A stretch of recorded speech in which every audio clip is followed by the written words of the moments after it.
پچھلے 1500 سالوں میں آیا صوفیہ یونانی آرتھوڈاکس چرچ، پھر کیتھولک چرچ، پھر عثمانی مسجد، پھر عجائب گھر اور ایک بار پھر سے مسجد بن گئی۔ برطانوی اور کچھ دیگر محققین دنیا کی اہم ترین عمارات میں سے ایک کے طویل عرصے تک پوشیدہ رہنے والے حقائق سے پردہ اٹھانے میں کامیاب ہو گئے ہیں۔ ایک عشرے سے زیادہ کی مسلسل تحقیقات سے یورپ کی سب سے وسیع اور تقریباً 1000 سال تک دنیا کی سب سے بڑی تاریخی عمارت استنبول کے سابقہ چرچ آیا صوفیہ کا اصل ڈیزائن اور زیر زمین آثار دریافت ہوئے ہیں۔ محققین نے پہلی بار 6 صدی والے اصل چرچ کے خدوخال، طویل مدت سے کم شدہ 1 کلومیٹر سے زیادہ لمبی سرنگ اور وسیع و عریض عمارت کے نیچے زیر زمین تہ خانوں کے سلسلے سے پردہ اٹھایا ہے۔ نئی دریافتیں اس لیے خصوصی اہمیت کی حامل ہیں کیونکہ آیا صوفیہ سیاسی، مذہبی اور فن تعمیر کے حوالے سے دنیا کی اہم ترین عمارتوں میں سے ایک ہے۔ بنیادی طور پر اس کی تعمیر کا مقصد اس سیاسی فلسفے کو عملی شکل دینا تھی جو آج بھی دنیا کے کئی خطوں میں غالب ہے، یعنی نظریاتی اور سیاسی طاقت کی آمیزش، چرچ اور ریاست کی یکجائی۔ آیا صوفیہ اس سیاسی نظریے کی طاقتور علامت اور اس کے تعمیر کنندہ آخری رومی یعنی ابتدائی بازنطینی بادشاہ جسٹینین کے طرز حکومت کا عکاس تھی۔ عظیم ترین رومی بادشاہوں میں سے ایک جسٹینین نے آیا صوفیہ تعمیر کروایا اور رومی سلطنت کے مغربی یورپ میں انہدام کے محض 2 نسلوں بعد اپنا مرکزیت اساس سیاسی نظام نافذ کیا، جس کے بعد محض جنوب مشرقی یورپ اور مشرق وسطیٰ کے کچھ خطے شاہی اقتدار کے زیر حکومت رہ گئے۔ نتیجتاً جسٹینین کے نئے طاقتور نظام حکومت نے آگے چل کر مشرقی یورپ تاریخ پر کچھ ایسے اثرات مرتب کیے جو مغربی یورپ میں نظر نہیں آتے، جہاں چرچ اور ریاست الگ الگ حیثیت رکھتے ہیں۔ اس لیے وہاں سیاست مرکز پسندی کی بجائے آزادانہ روش پر چلتی ہوئی ترقی کے سفر پر گامزن رہی۔ آیا صوفیہ کے متعلق ہونے والے نئے انکشافات واضح کرتے ہیں کہ جسٹینین کا عظیم چرچ بازنطینی سلطنت کے دارالحکومت، جسے دوسرا روم بھی کہا جاتا ہے، قسطنطنیہ جو موجودہ استنبول ہے، میں وسیع و عریض عمارتوں کا ایک حصہ تھا۔ اس تحقیق سے پہلے چرچ کے علاوہ اس مقام پر محض 2 بڑی عمارتوں کا نشان ملتا ہے، تاہم برطانوی ماہرین آثار قدیمہ نے آیا صوفیہ سمیت یہاں کم سے کم 5 عظیم الشان عمارات کا انکشاف کیا ہے۔ نئی دریافت ہونے والی عمارات میں شامل ہیں پرشکوا محل، جسے جسٹینین نے اپنی سلطنت میں پہلے چرچوں کے اہم ترین حکومتی نمائندے قسطنطنیہ کے پادری کے لیے تعمیر کیا۔ عمدہ ساز و سامان سے آراستہ عظیم حتمسہ گاہ، جسے جسٹینین کے بعد آنے والے حکمرانوں کے بچوں، اکثر مستقبل کے بادشاہ کو حتمسہ دیا جاتا۔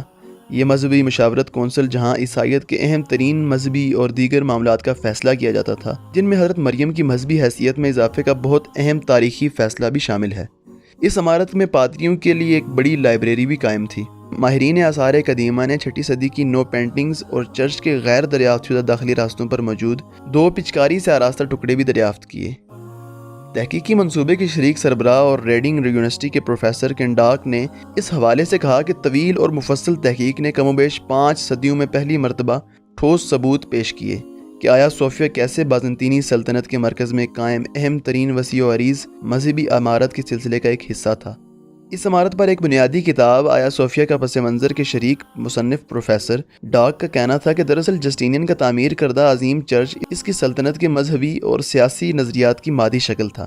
آثار قدیمہ کی اس تحقیق نے پہلی بار یہ بھی واضح کیا کہ دراصل کس طرح ایک سیکولر شاہی نظام آیا صوفیہ کی روحانی رسومات میں تبدیل ہو گیا۔ چرچ کے ایک حصے میں ویسے ہی گھومتے ہوئے ماہرین آثار قدیمہ کو اچانک 59 سینٹی میٹر قطر پر مشتمل ارغوانی سنگ مرمر کا دائرہ نظر آیا، جہاں بادشاہ جسٹینین اور اس کے بعد میں آنے والے حکمران مذہبی رسومات کے اہم لمحات میں کھڑے ہوا کرتے تھے۔ اب گمان کیا جاتا ہے کہ پورے چرچ میں اہم ترین مقامات پر ایسے شاہی ارغوانی دائروں، سبھی ارغوانی ماربل سے بنے، اور یہ ماربل شاہی سلطنت میں شامل مصر سے لائے جاتے تھے۔ ان کا ایک پورا سلسلہ تھا، لگتا ہے ایک باقاعدہ راستہ تھا جس پر حضرت عیسیٰ علیہ السلام کے آخری احکامات شاہی شکل میں دہراتے ہوئے اس پر یکے بعد دیگرے بادشاہ چلتے رہے اور پادری مذہبی رسومات ادا کرتے رہے۔ پہلی بار ان تحقیقات سے یہ بھی سامنے آیا کہ جسٹینین نے اپنے عظیم الشان چرچ کے باہر چمکتا ہوا سفید سنگ مرمر لگایا تاکہ سورج کی شعاؤں میں اس کی تابنا کی دو چند ہو جائے۔ رومی اور یونانی روایت میں سفید رنگ پاکیزگی کی علامت ہے۔ نئی تحقیقات سے واضح ہوتا ہے کہ واقعی یہ آیا صوفیہ اس طرح بنایا گیا تھا کہ پوری سلطنت اس کی روشنی سے منور ہو گئی۔ چونکہ جسٹینین نے چرچ اور ریاست کو اکٹھا کر کے اپنا نیا سیاسی نظام قائم کیا، اس لیے لگتا ہے کہ اس نے رومی یعنی بازنطینی شاہی شناخت سلطنت کے مرکز میں چرچ کی صورت میں ایسے نصب کرنے کی ٹھانی کہ جس کی یورپ کی سیاسی تاریخ میں کوئی مثال نہ ملتی ہو۔ حالیہ عرصے میں دریافت ہونے والے چرچ کے کسی معمولی مزدور کی کم و بیش 1500 سال پہلے لکھی تحریر کا تجزیاتی مطالعہ جاری ہے۔ برطانوی ماہرین آثار قدیمہ کے علاوہ ترکی کے محققین یہ جاننے کی کوشش کر رہے ہیں کہ رومیوں نے کیسے سرنگوں اور زیر زمین تہ خانوں کا جال بچھایا۔ طویل عرصے تک نامعلوم رہنے والا یہ زیر زمین سلسلہ پانی سے بھر چکا ہے اور اس کی جانچ پڑتال کے لیے فن تیراکی سے واقف ماہرین کی خدمات حاصل کرنا پڑی ہیں۔ آیا صوفیہ کی تعمیر خطرناک کام تھا۔ ماہرین دیوار پر کنندہ تحریروں پر تحقیق کر رہے ہیں جو گنبد کی تعمیر کے وقت اور دوسری کٹھن تعمیر کے دوران بنائی گئیں۔ اس تحریر میں لکھا ہے، خدایا اپنے بندے کی مدد کر۔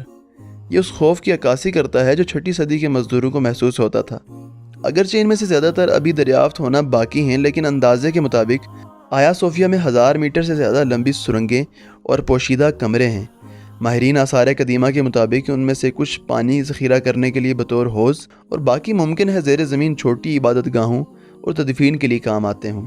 جسٹینین کے وسیع عمارات پر مشتمل چرچ کی روزمرہ کی ضروریات، اس کے آراستہ باغات کی سیرابی اور شاندار فواروں کا تحرک برقرار رکھنے کے لیے پانی کی بہت اہمیت ہوگی۔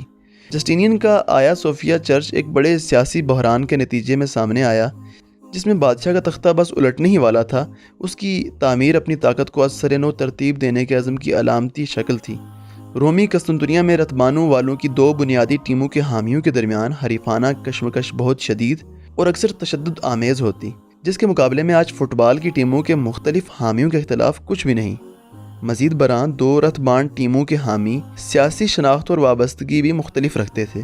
ان میں سے ایک نسبتاً اسٹیبلشمنٹ نواز تھا، جبکہ دوسرا بہت کم ایسا رجحان رکھتا تھا۔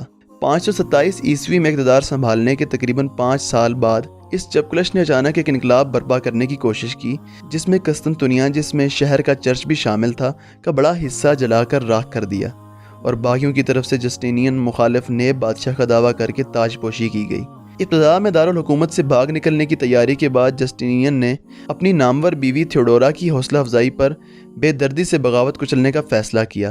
کم و بیش 30,000 باغی اور دیگر افراد موت کے گھاٹ اتارے گئے اور جسٹینین نے مزید آمرانہ طرز حکومت لاگو کرنے کے لیے چرچ اور ریاست کی باہم آمیزش کی اور غیر روایتی فن تعمیر کے اصولوں پر نئے عظیم الشان چرچ کی بنیاد رکھی۔ نیا آیا صوفیہ مطلب خدائی دانش کئی طرح سے قدیم تاریخ میں بننے والی کسی بھی عمارت سے بہت مختلف تھا۔ سب سے پہلے تو یہ تقریباً 2.25 لاکھ مربع میٹر کی غیر روایتی وسعت رکھتا تھا۔ دوسرا، تب اور آج بھی یہ تقریباً 5200 مربع میٹر کا صحن رکھتا ہے۔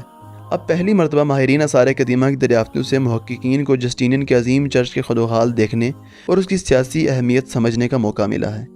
اگر آپ کو ہماری یہ ویڈیو پسند آئی ہو تو لائک، شیئر اور سبسکرائب ضرور کیجیے گا۔ ملتے ہیں اپنی ویڈیو میں، تب تک اپنا خیال رکھیے۔ اللہ نگہبان۔